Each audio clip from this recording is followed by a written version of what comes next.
Welcome to the Through It podcast, conversations about surviving, healing, and growing. With your hosts, Holly Rogers and Paul Spurl. Anytime you have questions or comments about one of the episodes, email us anytime. Podcastthroughit@gmail.com. And now, Holly Rogers and Paul Spurl. Go. Hey everybody, welcome to it. It is another episode of the podcast Through It with Holly and Paul. Thanks very much for keeping us here today. We are, of course, if you have any questions about anything, podcastthroughit@gmail.com. We are all in different locations here this time around because Holly's too big for us and she has to go to a vacation home. No, I'm kidding. It's because we all have stuff going on, and we try to keep this on a semi-weekly basis, but hopefully you'll be able to hear us okay, and hopefully you'll stick with us and, of course, share us all over the place. We need all the help we can get until sponsors start paying for us. So welcome our guests. We have Brittany and Mark. Brittany and Mark, good hello to you. Hi. Hello. Thanks for having us. Thank you for being with us. Holly, you are in a remote location. And you are in probably witness protection. I probably would assume that. But are you doing all right here today? I am. I got sleep. I got some things done out at the lake, and it's finally starting to feel like summer. So I'm very excited. Yeah, that's very Boats cool. in the water. All right. So could you please give me a little gist here? You want to tell us who our guests are and what we're doing talking about them today? Yes, so this is my beautiful sister and my handsome brother-in-law, Brittany and Mark Hoffman, and they have agreed to come on and share their story, which I think is pretty remarkable, with regards to their challenges with infertility and the process that they went through, which is known as IUI, which stands for intrauterine insemination. And so I thought we would start off with Brittany and Mark sharing how many years they've been married. Oh, didn't anticipate that. 12 years this month. 12 years. And a couple days. Holy Where did you cow. guys meet? The Andersons Market, where we both worked in the deli. Yeah, workplace romance. There you go. Mm-hmm. So when you went to the walk-in to get stuff, you would always meet up. All right, that's fine. That's good. Yep. And then, so you've been married for 12 years. Now, where in that 12 years, so you get married, and then you're like, all right, maybe we'll start doing that kid thing and start doing it the right way. How long till that decision got made? I think we were married for a couple years. It was, three or 4 years. Okay. So you had some time to screw around, have fun together, be newlyweds, all that stuff. Mm-hmm. And We then won't let Dad listen to this part of it. oh yeah, well, Yeah. Dad doesn't want to hear about all the crazy shit as newlyweds. No. That's okay. So I guess the first question is, and Holly will get more detailed. I just want to kind of when you got married and so kids, you started trying maybe a little more and and all that stuff. Now, were you like, all right, it's time for a baby, or let's just have a couple drinks and see what happens? What was your thought process? It's time for a baby. Yeah, definite decision. Okay. Yeah. Okay. And I was like, oh my gosh, I'm gonna get pregnant and have a baby right now. And then it was like, psych, just kidding. When did you start to go? Huh, why is this not working? For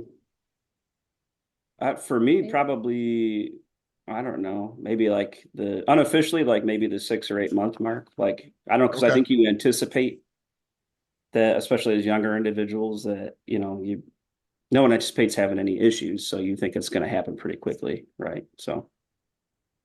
Yeah. Same. Because everybody, you got everybody out there having whoopsies and telling you all about them and things of the nature, and some guys have 7 and they just keep having kids. But it's the other thing is, so at that 6 to 8 month mark, when did you say?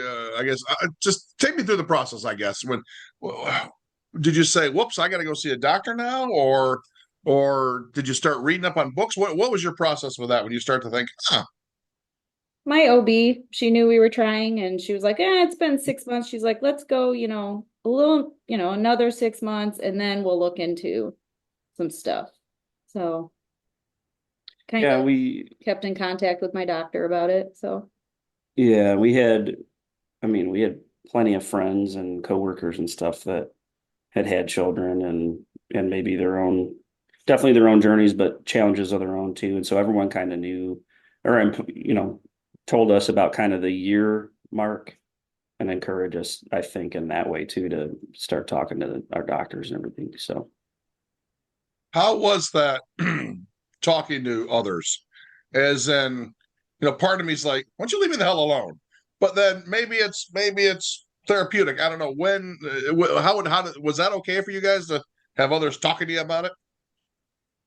yeah, I mean, it's weird because I think socially, like sometimes when it's unsolicited, it can be like weird or irritating or whatever. But I think we definitely had people that we were close with that it was meaningful and encouraging and not irritating in any certain Okay. different way. So I think we wanted to be parents bad enough together that I mean most of the time it was welcome, and so we were fortunate. We were lucky. We had a lot of people in our corner. So So I would never do it anymore. But there are many people that go, "Oh, you're married. When are you gonna have a baby?" Maybe you don't know. Uh, did that get annoying, or how did you handle something like that? honestly, you shrug it off because it's where mostly like your parents. So, Okay. like I don't know. It that was like a stereotypical parent thing, I would whatever. just So I just have random strangers at work find out I was married. Oh, you having kids now? And I'd just be like, oh yeah, soon. Who's that? So To, That's a to good me, way to handle it. yeah, I'm like, I'm not To gonna get into move on. details with a Yeah. random stranger. So no, you didn't feel obligated to like share the story every time, did you? Or did you just kind of blow it off and say, "Yeah, one of these days," kind of thing? yeah, How did you handle that? I guess. I'd just say, where it happens when it happens, I guess. And, Mhm. oh, we're planning on having kids, but, it wasn't details because we literally knew nobody who had fertility problems at first. So, I think it got more difficult like the further along we got. I mean, especially after the first clinic that we kind of used here in town and that didn't work out. Eventually, like being asked about it was just like that huff and like, yeah. and not really wanting At that point, when we to were doing the fertility stuff, it was like, "Nah, I will let you know." so it's easy early on, right, to kind of brush it off or oh yeah, we're soon or whatever, and then 3 or 4 years in, you're just like, I don't want to tell the 100th person about what's going on, and there's more, emotional baggage at that point. So Holly, you know more about the IUI. Is that what it's called? Mhm. Yes. All right, ask about that because since I'm having a hard time forming those letters there. So, Yes. So um, at a point, Brittany and Mark made the determination that, they needed to do something. They needed a little bit of help. And so I don't know if you guys mind sharing kind of that decision to move forward and what that was like going to the doctors and starting to talk about the IUI process. Well, so one of the main reasons we went with IUI is because we were, I don't know if you say diagnosed with unexplained infertility, meaning that there was literally no reason that neither of us had issues. There was no reason that we shouldn't be able to get pregnant. So, IUI was the better way to go because IVF, they retrieve the egg and like all that stuff. Whereas like we didn't have issues where that was something that was needed. So we went with the IUI. Yeah, and it's a correct me if I'm wrong, it's a little bit of an easier process, and it's more, for lack of a better term, more cost you're breaking up. effective. yeah, we lost you there for a second. All right, whenever the wind blows, I'm learning. Everybody turns into Mr. Roboto. But so with the IUI process, my understanding is it's to Brittany's point, a little simpler process and more not as cost prohibitive as what IVF would be. Yep. It's less invasive and it's way cheaper. Way cheaper. So and then how did you guys choose the initial clinic that you went to? they were just local. They were a local clinic. They are a local clinic, and I don't know if I think it might have just been like literally a Google search, or I don't think we had I think my doctor friends that use them or anything. My doctor gave us a list of places, and this one was local, rather than having to travel to like New York or up to Michigan or, so we started local. So. And this, when you guys started, this was during COVID time. Yes, because I had to take a COVID test every single time I went into. Yeah. Yeah. Every single time I went to the doctors, I had to take a COVID test. So. And I remember not having much background on infertility. And you and Danielle were kind of going through it simultaneously.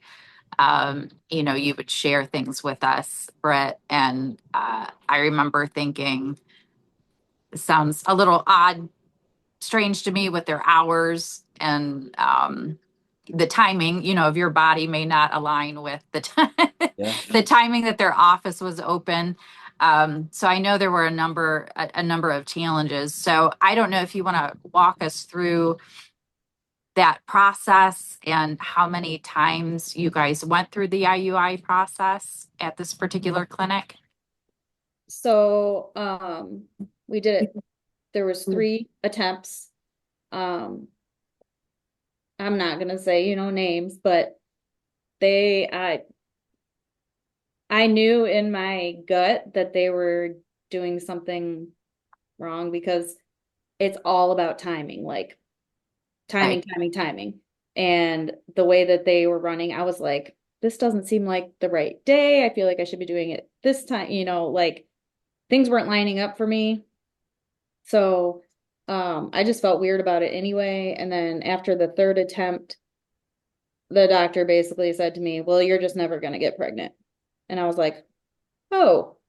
And I told my OB that, and she was furious. She's like, who says that? Like, that's not okay. So it wasn't the best experience at that place. The motivational speaker he was, I see. Yeah. Yeah, it was. Jeez. Yeah. It's really difficult because like this is a medical practice, right? Or like a clinic. So, us, number one, never having anticipated having infertility issues. And then you go to a clinic with like a physician and a nursing staff and everything, and you put a lot of trust in those people, right? And red flags go up, right? Like you guys alluded to, like with the scheduling, how they're, the firm we ended up with is open 365 based on the patient's needs, whatever it is. And this one was like, nope, if it's not Monday through Friday, or you're not. But so it does raise a red flag. Like that doesn't seem right. And Brittany would communicate those things to me. There's a B. Oh. I put perfume on you guys. It was tough. It was tough because she'd bring that up to me, and I'm like, well, number one, I'm a dude, so like this is all foreign to me too, and I'm trying to trust the practice, and that ended up being the wrong decision. What made you finally go, you know what? Let's look elsewhere. We're not done yet. Well, I think I had we took a break because I had come to terms with it that we just weren't going to have kids. I was like, it is what it is, and that's. I think But we took a break in there, I think, right? well, we did for a few years, but like also, we didn't know where to turn, or like you end up developing trust issues, right? Because you're also, I mean, even though it's not the price of IVF, you're still invested like several $1,000s, and you're just, we found out or felt that we were taken for a ride. So it took some time to Yeah. like emotionally decide that maybe we wanted to go down that road again. And I remember like when we landed on the firm in Michigan, based on a friend's recommendation, there was apprehension with that too, but it turned out to be fantastic. So it took some time, I think, to heal and I don't know, be in a good place again mentally and emotionally to decide to try again. And it was a few years. It was Yeah. Mark, I remember a post you made on Facebook, and I think it was during that break, and you said, I want to be a dad so bad. And yeah. I know that it emotionally was hard for you guys. And it always seems it happens to the people that would be amazing, amazing parents. And I have my theories that perhaps this happened maybe the way it did so that the girls, would be pregnant together, and then these babies Yeah. would have each other.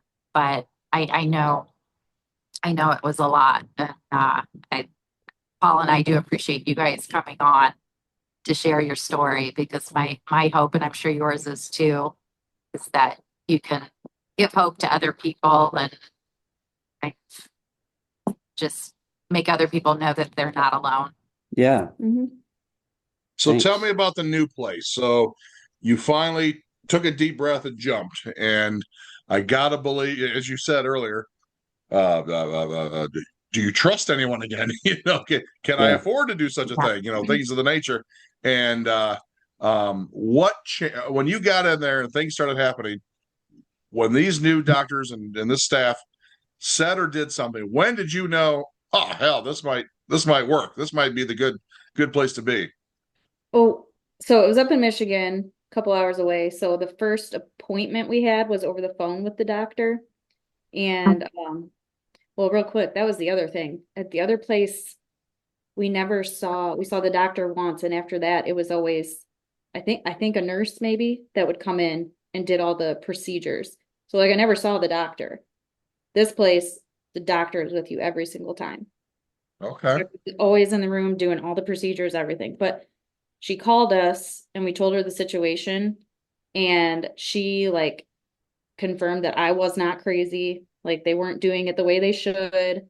And she said, which was bold, she was like, we're gonna get you pregnant. And I was like, kind of Yeah. okay. It's kind of bold to say, but we could tell right away Yeah. on that. Was I at work when we had that phone call? I think I was. yeah, we had to do a 3-way phone call. I was at the fire station, and I remember after the call ended and her and I were on the phone together after that, it was like right away, this doctor, this woman in Troy, she just had this, I don't know, this way about her of like you could tell her heart over the phone, and she sympathized so much with Brittany because of what the other firm had basically done and what they had told her. And I don't think I've really met another physician that was like this It was doctor. amazing. So right away, hanging up the phone, we're like, oh my gosh. And there was just that, like, just enough hope again that kind of like rejuvenates you. And, we kind of trusted her right away, and there was some comfort there, and it kind of energized you for that journey again. So it was right away. Mhm.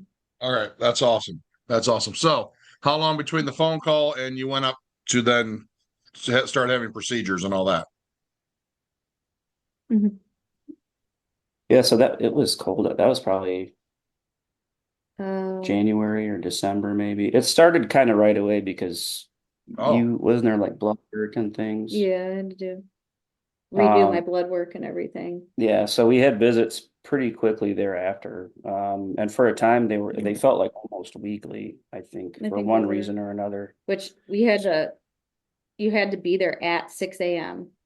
So we'd have to get up at like 3:30 in the morning, leave at 4, drive up Yeah. there, and then I'd go to work we'd get home and I'd go to work straight from there. And but yeah, I remember, like, really quick, they encourage you to get there like when the office opens, which was 6, because I think with some of the testing they did that was in their clinic, we had to go up there for it. They would take people as you would come in. it was first come, first First come, serve. first serve.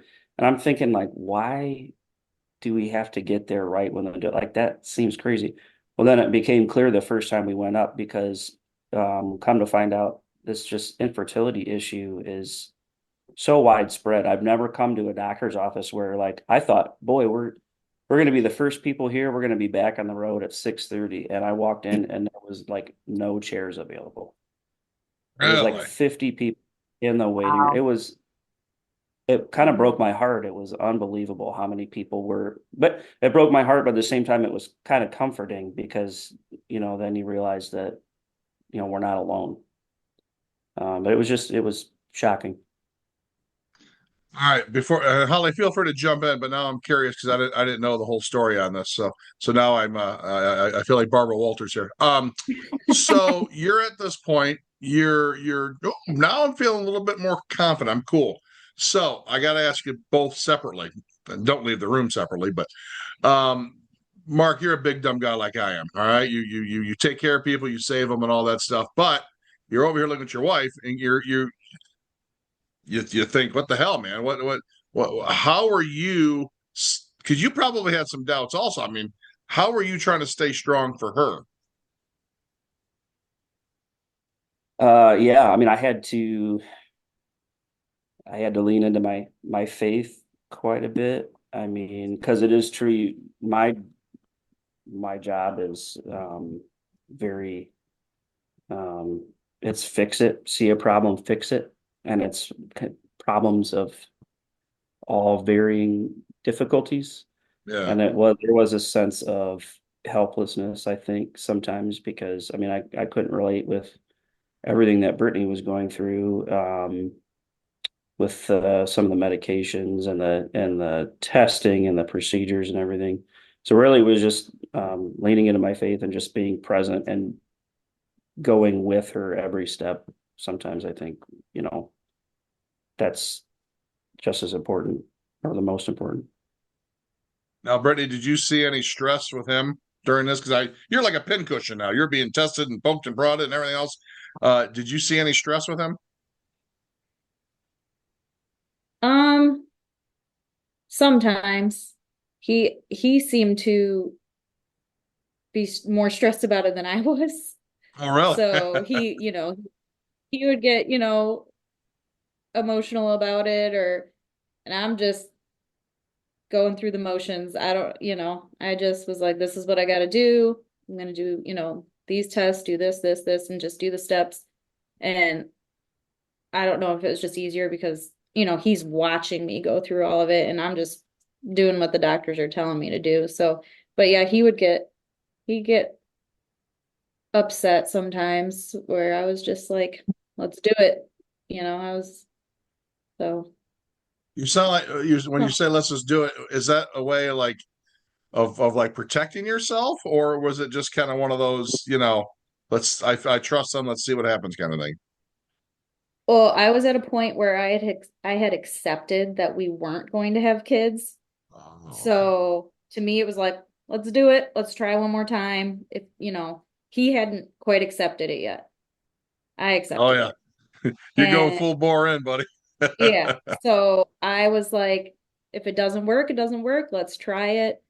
Um, so I think that was part of it. Like I was ready for it to fail again, I guess, is a way to say it. So I was prepared if it wasn't going to work again. I was, and he just wasn't there yet.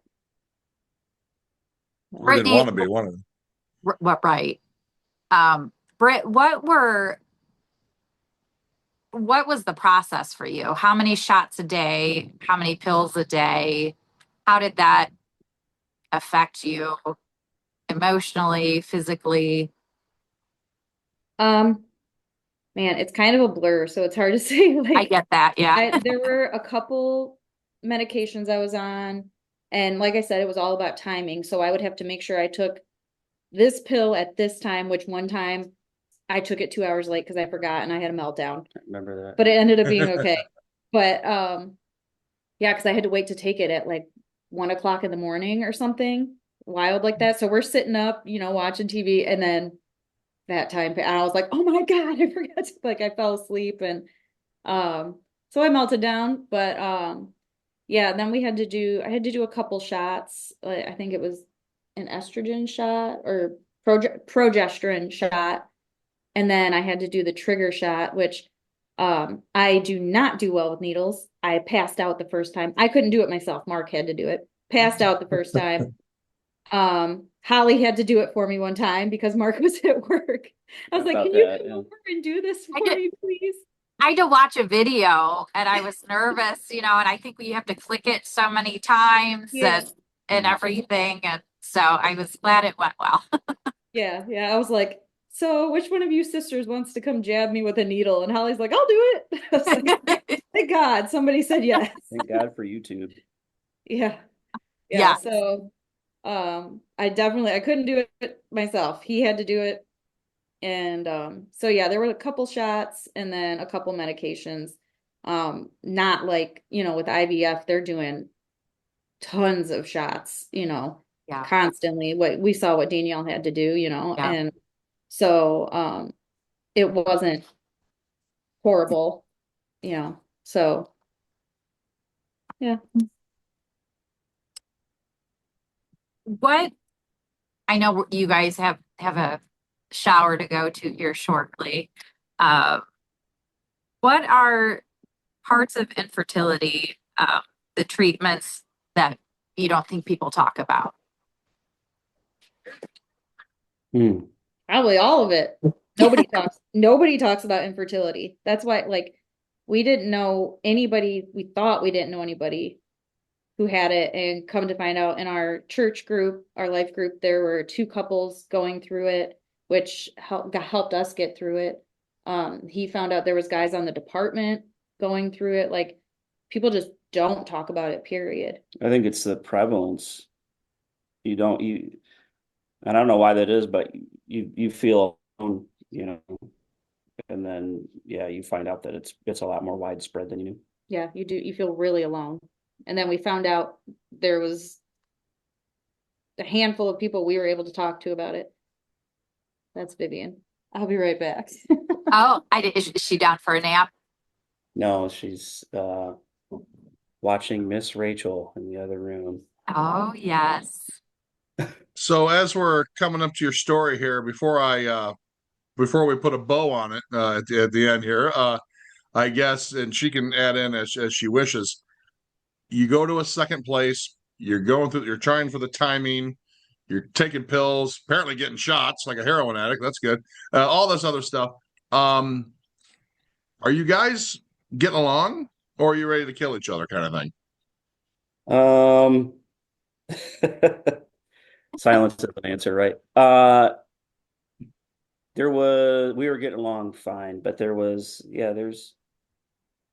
just daily challenges. I think by and large. What do you mean no? Here's the wild Here's the child. product. Well, there you go. That jumps us to the end of the story here. So Disgusting. how long in this? I think you're united, right? As a couple for the, on the journey for the end goal. I think it was the daily thing, like Brittany said, we're getting up at 3:30 in the morning before she had to go to work. So a couple days before I had to go to work. So it's just like daily stressors like that. But overall, we were good. Okay, so overall, okay, good. So the second location, you're going through all this stuff. You miss it for a few minutes. You melt down. You get back on track. You do all this. And then how long until you find out the good news? It only took one try, which at the first fertility place, it was 3 tries and it didn't work. We did one shot and it worked. And then you find out 2 weeks in, right? Yeah. Yeah. So you find out you have to wait 2 weeks and then you do blood work and then you get your answer, pregnant or not pregnant. So you find out pretty quick. So I guess that doctor it wasn't was- kidding, huh? yeah, Yeah. I was like, that's bold. Like, how do you just say that to someone? Like, so I don't know. She was really confident. So yeah. Yep. If you guys could say one thing to a couple that's facing the same challenge, what would it be?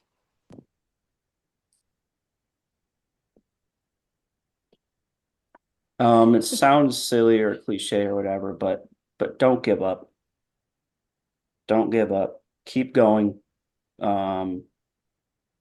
Unfortunately, obviously there are some cases I think where, it maybe isn't in the cards for some folks. But get second opinions Yeah. and keep going one day at a time. Trust your gut. I was just gonna say that. That Yep. first doctor, I was like, something's not right. And so Yep. trust your gut. And yeah, Can we see the full face of the finished product? well, Well- okay, so she's 2. So right now she's I'll try. throwing fits for no reason at all. So That's part of the fun. yeah, we'll try. She was out watching her favorite Miss Rachel, and she just started yelling because she was stuck on the couch. So so and then I picked, she's at that phase where she just decides she wants to throw herself on the floor for no reason. So that's fun. So It's Well, see, at 2, they do that, and then at 22, they do it because they're drunk. So that Right. does happen sometimes. right. But these are just terrible 2s or whatever they call it now. Yeah. And she took her cute hair out, so now she looks like hi, baby. Mowgli from the Jungle Book. Say hi to Aunt Holly. Looks thrilled to be on camera. Her face, she's like, I'm disgusted with you guys. Hey, Aw. What and as we're winding down here, I guess one question that comes to mind: will you ever tell her about all this? Yeah. yeah, I think I would. Yeah. Be like, listen, Okay. we paid thousands of dollars for you. I'm just kidding. No, it's part of I don't know. It's part of our story, her story, So, and it makes her special. She's a miracle baby, and so Yeah. even more. Well, I think it's great. I think it's great because you think of 10 or 15 years ago, people would ask, "Oh my God, what are you going to do?" And now they're like, "Oh, you're having a baby. That's great." So I'm glad things actually worked out well, and that kind of thing. Are we good, or are we going to continue on with more? Now we're good. Yeah. In the medical world, I am geriatric. So Okay. yeah, because of my age. So I don't know. Because it took so long the first time, I'm like, we're okay with our one little miracle baby. Well, I think that's great. I just didn't know where your guys' head were, but no, Yeah. that's good. And I guess that's very good advice to keep going and as you said, listen to your gut because call